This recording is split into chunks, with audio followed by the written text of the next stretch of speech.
हलचल TV network और आप देख रहे हैं हलचल टीवी न्यूज़।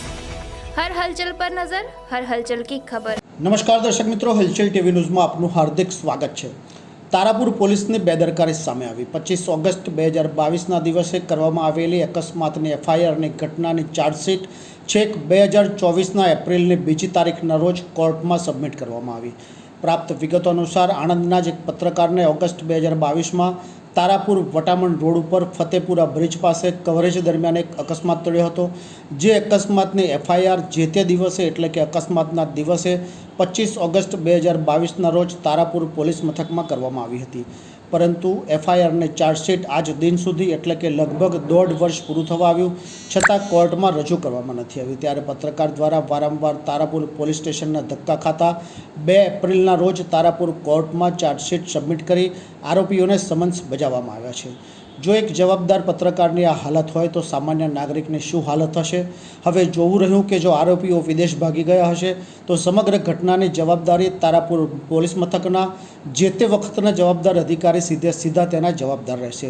જ્યારે નિયમ પ્રમાણે જોવા જઈએ તો એફઆઈઆર થયાના 90 દિવસની અંદર જે તે પોલીસ મથક દ્વારા ચાર્જશીટ 90 દિવસની અંદર કોર્ટમાં સબમિટ કરવાની રહેતી હોય છે।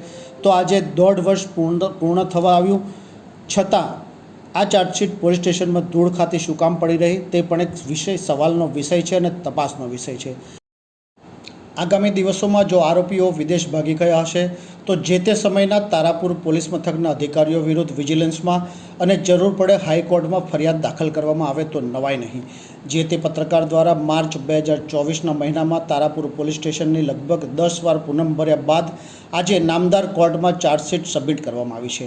અગાઉ જ્યારે આ પત્રકાર દ્વારા જવાબદાર તપાસ અધિકારીને આ ચાર્જશીટ દ્વારા પૂછવામાં આવ્યું તો જાણવા મળ્યું કે કોર્ટમાંથી જજ સાહેબ દ્વારા આ ચાર્જશીટ પરત મોકલવામાં આવી છે, જેનું કારણ પૂછતા જણાવવામાં આવ્યું કે જજ સાહેબ દ્વારા આરોપી સાથે ચાર્જશીટ કોર્ટમાં જમા કરાવવાનું જણાવવામાં આવ્યું છે। તો આરોપીને બોલાવી કોર્ટમાં રજૂ કરવાની જવાબદારી કોની, ફરિયાદીની કે પોલીસની, એ પણ એક તપાસનો વિષય છે। ये है हलचल टीवी नेटवर्क और आप देख रहे हैं हलचल टीवी न्यूज़। हर हलचल पर नजर, हर हलचल की खबर।